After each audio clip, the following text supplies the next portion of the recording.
Le 12 juillet 2008, de mystérieux sacs de sport sont retrouvés le long d'une route, dans la petite ville de Ragunan, dans le sud de Jakarta, en Indonésie. Des habitants inquiets contactent les autorités, et la police arrive rapidement sur les lieux. Ce qu'ils découvrent fait froid dans le dos. Les sacs contiennent une tête, un torse et d'autres parties d'un corps humain démembré. Commence alors une longue enquête qui révélera l'un des pires tueurs en série que la population indonésienne ait jamais connu. Aujourd'hui, la triste histoire de Ryan, le serial killer souriant.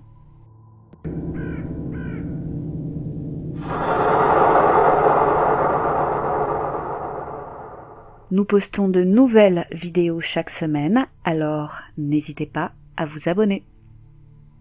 Vers 23h, après cette effroyable découverte, la police sécurise la scène de crime et elle envoie les différentes parties du corps à l'hôpital central de Jakarta afin qu'elles y soient examinées. Et il s'avère que les parties du corps appartiennent à un homme de 40 ans, un certain Heri Santoso. La police se rend alors chez la victime pour parler à sa femme et il trouve chez lui une note. Je ne connais pas le contenu de cette note, mais quoi qu'il en soit, cette note va conduire les officiers de police à un dénommé Ryan. Il vit dans un appartement de la résidence Margonda, situé dans un quartier de la classe moyenne de Depok à Jakarta. Et garé à l'extérieur de l'immeuble, les enquêteurs trouvent le véhicule d'Heri Santoso. Et ne sachant pas que la police est à ses trousses, Ryan utilisait sans se priver sa carte de crédit pour faire du shopping et il avait utilisé plus de 5000 $. Et c'est 3 jours plus tard, le 15 juillet 2008, que Ryan est arrêté. Et il avoue, sans tarder, le crime. Et il raconte. Le 11 juillet 2008, il a invité chez lui Heri Santoso, un ami qu'il connaît depuis 15 ans. Et Ryan affirme qu'après avoir vu des photos de son petit ami, car oui, Ryan était gay et il avait récemment emménagé avec son petit ami Novel qui figure justement sur les photos. Eh bien, en le voyant, Heri lui a proposé de l'argent ainsi qu'une voiture pour pouvoir coucher avec Novel. Et Ryan est devenu fou de jalousie. Une dispute a alors éclaté et Ryan est tombé par terre. À côté de la télé, il y avait du fromage, des bananes, des couverts, dont un petit couteau. Il a alors attrapé le couteau et a poignardé Heri à plusieurs reprises jusqu'à ce qu'il meure. Après l'avoir tué, il a réalisé qu'il n'avait aucune idée de la façon dont il allait se débarrasser du corps. Il a donc improvisé et mis le corps dans la salle de bain, où il l'a découpé en 7 morceaux, puis il les a mis dans des sacs de sport, sacs qu'il a ensuite disséminés un peu partout dans la ville, au bord des routes. Et les médias se passionnent pour l'affaire, et tous se demandent si Ryan n'a pas fait d'autres victimes. Et à cette époque, les enquêteurs disent n'écarter aucune piste. Et 4 jours après son arrestation, Ryan passe aux aveux. Et il avoue ce que redoutaient journalistes et enquêteurs. Il confesse avoir tué plusieurs personnes dans 2 villes différentes. C'est ainsi que l'enquête se poursuit à Jamong, à l'est de Java, où Ryan habitait avec ses parents. En fouillant le domicile, on découvre dans des sacs plastiques des objets appartenant aux victimes. La police découvre également un marteau avec des traces de sang et des fragments d'os dans sa chambre. Les officiers creusent dans le jardin et découvrent 4 corps enterrés. Et rapidement, l'affaire qui faisait déjà sensation défraye encore plus la chronique. Et elle se retrouve à la une de tous les journaux du pays. Et c'est au total 10 corps qui ont été trouvés enterrés dans le jardin, et c'est sans compter celui de Heri Santoso qui porte le nombre de victimes à 11. Et la population est captivée par Ryan, qu'elle surnomme le boucher de Jamong. Et ce qui frappe, c'est que Ryan est loin du cliché du tueur en série antipathique et effrayant. C'est au contraire un homme qui, à première vue, a l'air particulièrement sympathique et charmant. Et charge aux enquêteurs de faire donc toute la lumière sur sa personnalité afin de tenter d'expliquer cette série de meurtres particulièrement choquantes. Et pour mieux comprendre les choses, il faut remonter au 1er février 1978, jour de la naissance de Ryan. Il est né à Jamong, cette petite ville religieuse et principalement agricole située à 4023 km de Jakarta. Et très vite, Ryan rêve de vivre dans une ville plus grande telle que Jakarta. Il avait plusieurs frères et sœurs, mais confie ne jamais avoir aimé leur compagnie. Et c'était pareil pour ses parents, avec qui il avait des rapports difficiles. Il ne parlait pas beaucoup, et passait le plus clair de son temps enfermé dans sa chambre. Et on découvre que très jeune, Ryan est déçu par sa famille, et il pense que ces déceptions ont façonné sa personnalité. Et même s'il a l'air charmant et doux au premier abord, il a en lui un côté sombre que personne ne voit vraiment. Mais son père, lui, il l'avait vu. Il se rappelle des violents changements d'humeur de son fils. Selon lui, Ryan n'arrivait pas à contrôler ses émotions. Quand il était de bonne humeur, c'était un ange. Mais si quelque chose lui déplaisait, il pouvait se montrer très violent. Son père explique qu'il a fait de son mieux pour être un bon père pour Ryan, mais qu'après le collège, Ryan était difficile à contrôler et qu'il blâmait les membres de sa famille pour un oui ou pour un non. Il explique que lui et Ryan ne se parlaient que quand c'était nécessaire. Ryan, lui, se rappelle qu'à l'âge de 5 ans, il avait vu ses parents avec leurs amants, et que ça l'a particulièrement traumatisé d'avoir assisté justement à ces relations extra-conjugales. Cela aurait eu un impact tragique sur lui. À l'âge de 10 ans, il montre déjà des signes de troubles psychologiques et devient de plus en plus violent. Il commence à se rebeller, jeter et casser des objets à cause, dit-il, de ce qu'il avait vu enfant. Mais il ne pouvait rien dire à personne et devait garder tout ça pour lui. Et ça le rongeait de l'intérieur. Un psychologue, le docteur Sarlito Sarwono, attribue le comportement de Ryan justement à cette enfance traumatisante. Mais ce n'est pas tout. La sœur aînée de Ryan a été mariée de force à un homme beaucoup plus âgé qu'elle. Et il était en réalité l'amant de sa mère. Et Ryan le sait, car il avait surpris sa mère avec cet homme dans la salle de bain, et cette expérience fut particulièrement choquante pour lui. Ses parents, quant à eux, ont toujours nié avoir eu des relations extra-conjugales. Son père pense que Ryan, à cause de son jeune âge, écoutait les ragots que les gens racontaient derrière leur dos.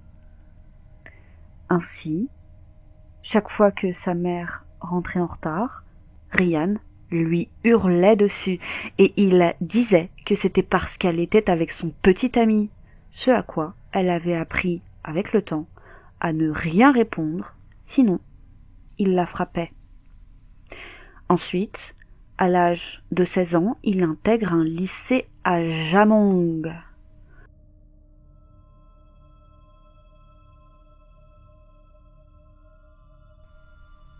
Déçu de ne pas pouvoir aller à la fac, Ryan commence à apprendre le Coran à l'âge de 19 ans et il continuera à le faire pendant 10 ans. Et c'est la période la plus intrigante de sa vie, car même s'il deviendra un monstrueux tueur en série, ça ne l'a pas empêché d'être croyant, et bien plus d'ailleurs que la plupart des Indonésiens. Et c'est à cette période qu'il rencontre Irsyad, un jeune professeur de religion qui était célibataire. Et il apprend donc avec lui la religion, et ils deviennent très proches avec le temps, jusqu'à devenir amants. Et Ryan était particulièrement heureux à cette époque. Il avait enfin quelqu'un sur qui compter. Mais le professeur de religion, lui, a une toute autre version de l'histoire. Il nie absolument avoir entretenu une relation avec Ryan. Il va même plus loin et affirme que sa gentillesse a été mal interprétée, et même qu'il ne savait pas que Ryan était gay, mais qu'il a fini par avoir des soupçons quand il a rencontré ses amis qui étaient très efféminés. Il dit aussi que Ryan le manipulait, justement pour pouvoir se rapprocher de lui. Il lui aurait dit qu'il était atteint d'un cancer du cerveau et qu'il ne lui restait plus longtemps à vivre. Et quand Irsiad a épousé sa femme, Ryan est devenu furieux. Ce n'était pas la première fois que son professeur le voyait en colère, mais là, il se souvient qu'il était particulièrement effrayant. Et pour se venger, alors qu'il donnait ses cours, Ryan le harcelait de messages.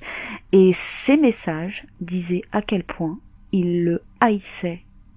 Et c'est dès l'âge de 27 ans, dans ce contexte émotionnel difficile, que Ryan tomba dans une spirale de violence et de destruction allant jusqu'au meurtre.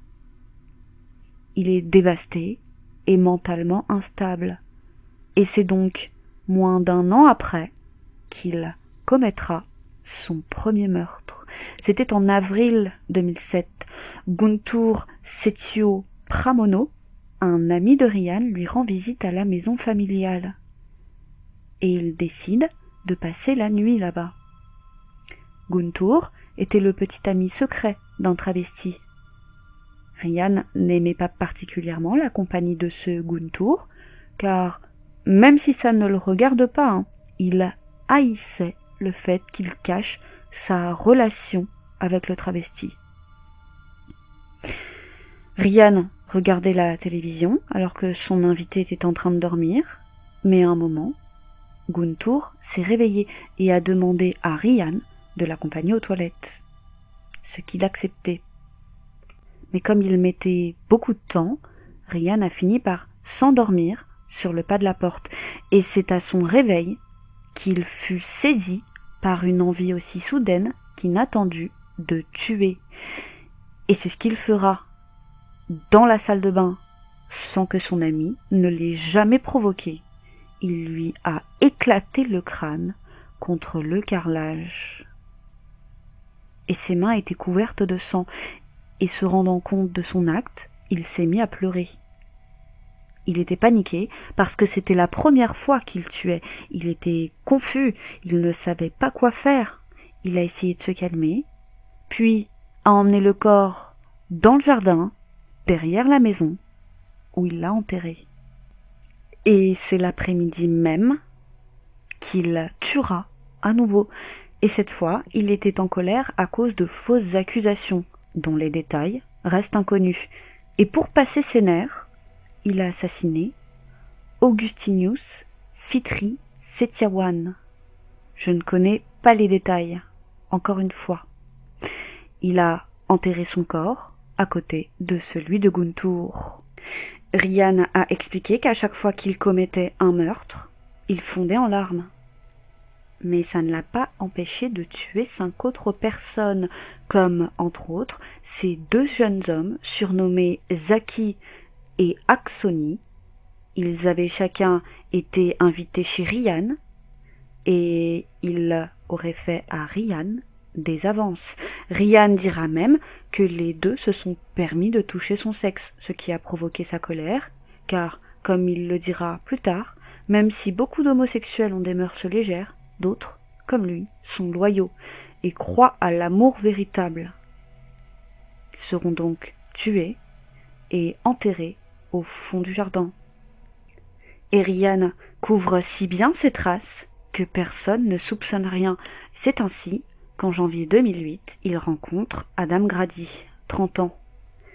Et Ryan le présente même à ses amis lors d'une soirée, mais il fait en sorte de ne laisser aucune trace pouvant mener jusqu'à lui, car c'est décidé et il va le tuer. Et lors de cette petite fête, il prend beaucoup de photos et vidéos, idem pour l'une de ses amies, qui immortalise à de nombreuses reprises Ryan et son ami Grady.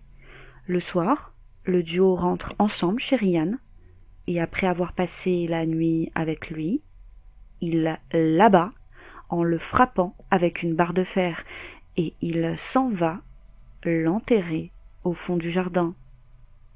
Et le lendemain, son amie Chandra rencontre Ryan à la salle de sport. Elle lui demande où est Grady, ce à quoi il répond qu'il dort encore. Mais son ami est tout de même surpris de voir Ryan porter les vêtements que Grady portait la veille. Mais elle ne s'est pas plus alertée que ça.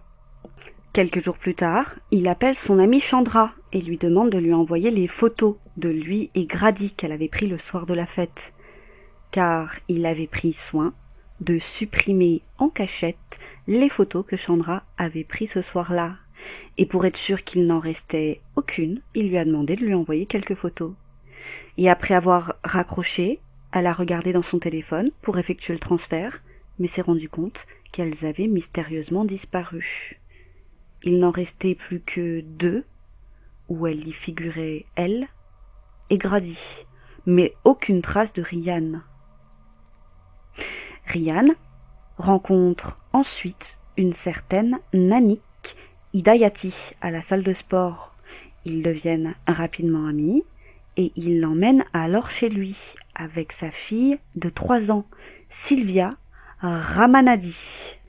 Et Nanik tombe sur des photos de Ryan nu. Et attirée par sa beauté, elle lui propose de coucher ensemble. Il la repousse et elle se moque de lui. Après tout, comment a-t-elle pu penser que ce gay pouvait coucher avec elle, lui a-t-elle dit en rigolant. Et ça l'a mis très en colère. Il s'est dit, mais pour qui elle se prend? Alors, il la frappe à la tête avec une pierre jusqu'à ce que mort s'ensuive. La petite Sylvia, 3 ans, vient d'assister à la mort de sa mère et elle se met à hurler. Et c'est ainsi que Ryan, qui pourtant se targuait d'adorer les enfants, tue la petite à son tour. Et il dira plus tard que ça a été extrêmement difficile pour lui, qu'il ne sait pas pourquoi il a fait ça et qu'il le regrette encore aujourd'hui. Mais ça ne l'empêchera pas de poursuivre sa folie meurtrière. Mais fort heureusement, ces meurtres vicieux sont sur le point d'être enfin révélés au grand jour. Nous sommes en mai 2008 et il a tué jusqu'à présent 10 personnes. Et il décide de quitter la maison familiale pour s'installer dans le sud de Jakarta, dans la résidence Margonda, avec son petit ami de l'époque, un certain Novel.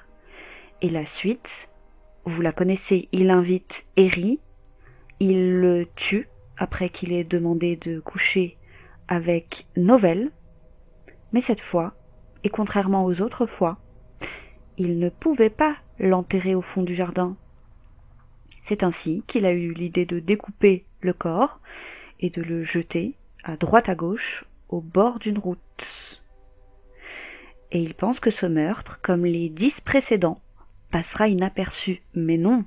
Et c'est le 15 juillet 2008 que Ryan et son petit ami ont été arrêtés dans leur appartement de la résidence Margonda. Et c'est rapidement après son arrestation que Ryan est passé aux aveux. Il était d'ailleurs très coopératif avec la police. Il a même participé à une reconstitution pour localiser et établir le nombre de victimes exactes. Une journaliste présente ce jour-là se souvient. Ryan avait montré à la police les endroits où il avait tué ses victimes. Il y en avait une qui avait été tuée près de la porte, celle qui fait face au puits, une autre qui avait été tuée dans la salle de bain, etc. Et il avait précisé que toutes ces victimes étaient entreposées dans la salle de bain avant qu'elles ne soient enterrées. Les rapports d'autopsie révèlent que la plupart des victimes avaient des fractures mortelles, ce qui concordait avec les aveux de Ryan. Mais Ryan ne put identifier que 5 de ses victimes. Le reste, il ne s'en souvenait plus. Lors de son procès, et au vu de son palmarès, le procureur réclama la peine de mort, et c'est ainsi qu'en décembre 2008, Rian est jugé à la cour de justice de Depok, dans le sud de Jakarta, pour le meurtre et le démembrement d'Heri Santoso. Durant le procès, Rian était excellent pour feindre des émotions. Il portait des vêtements de personnes pratiquantes et avait l'air particulièrement innocent. Mais selon les experts, Rian a une personnalité charmante, mais aussi et surtout la capacité de manipuler ses victimes. C'est un séducteur sans remords, alternant une combinaison d'intimidation et de séduction sexuelle, et ses réactions correspondent à celles d'un sociopathe doté d'une personnalité antisociale. Et il aurait aussi un trouble de la personnalité narcissique. Et justement, très vite, pendant le procès, on se rend compte qu'il aime l'attention des médias. Rian a affirmé que son dernier crime était un meurtre passionnel, contrairement aux autres, qui était déclenché par la colère, parce qu'il se pensait manipulé. Mais le procureur n'a pas cru une seconde à ses explications. Comme il a pris les effets personnels de ses victimes, il pense que le mobile principal est le vol. Et Rian a toujours détesté que les médias insinuent ça. Il explique tout de même qu'il ne sait pas ce qui l'a poussé à tuer ses victimes, ni même pourquoi il a été aussi diabolique. Lors de ce procès, Rian avait été heureux de revoir Novell, son petit ami, car il ne l'avait pas vu depuis longtemps. Petit ami qui avait d'ailleurs passé 10 mois en prison pour avoir été soupçonné d'être le complice dans le meurtre d'Heri. Quand on interroge Rian sur la possible implication de Novell dans le meurtre, il reste évasif. Il dit que témoigner a toujours été difficile pour lui parce que d'un côté, il se devait de dire la vérité, mais de l'autre, il se devait de protéger Novell. Il affirme avoir fait de son mieux pour couvrir Novell, et c'est pour ça qu'il a affirmé à la police qu'il n'était pas présent sur les lieux du crime. Et le tout en laissant planer un doute, bien sûr.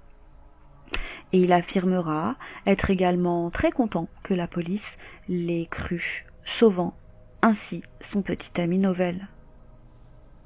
Beaucoup pensent que Novell n'avait strictement rien à voir dans cette histoire et que c'était une énième manipulation de Rian. Et c'est ainsi que le 7 avril 2009, il a été déclaré coupable de meurtre avec préméditation et condamné à mort. Mais Rian s'en moquait. Il était juste heureux d'être le centre de toutes les attentions. Il était même souriant au moment du verdict. Ses parents pensent qu'il souffre depuis longtemps de troubles mentaux et que de ce fait, il ne mérite pas la peine de mort. Ils espèrent que leur fils pourra être envoyé dans un hôpital psychiatrique et non en prison. Rian fit appel de la décision du juge et plaida la folie, mais la cour rejeta l'appel et le jugement fut confirmé. Rian a déclaré « Tout le monde doit mourir et je suis prêt ». D'après le docteur Salito Sarbono, il n'y a rien que l'on puisse faire pour ce genre de personnalité antisociale. En d'autres termes, si Rian n'est pas mis hors d'état de nuire, il tuera encore et encore. Et Rian est devenu une célébrité à part entière en Indonésie. Il y a même des jouets à son effigie, sans parler de son autobiographie qui a connu un véritable succès. Et aux dernières nouvelles, il est sur le point de sortir un album intitulé My Last Performance, ma dernière performance, et il est surnommé à l'occasion le serial killer chanteur, car il n'hésite pas à divertir les codétenus, le personnel de justice, le public, les journalistes, en chantant les chansons de son album à venir. Album dans lequel il manifeste son envie d'être pardonné et d'être, je cite, libéré de ses chaînes, afin qu'il puisse chanter tranquillement. Et je ne vous l'ai pas dit, mais c'est en chantant d'ailleurs qu'il avait ouvert son dernier procès pour meurtre.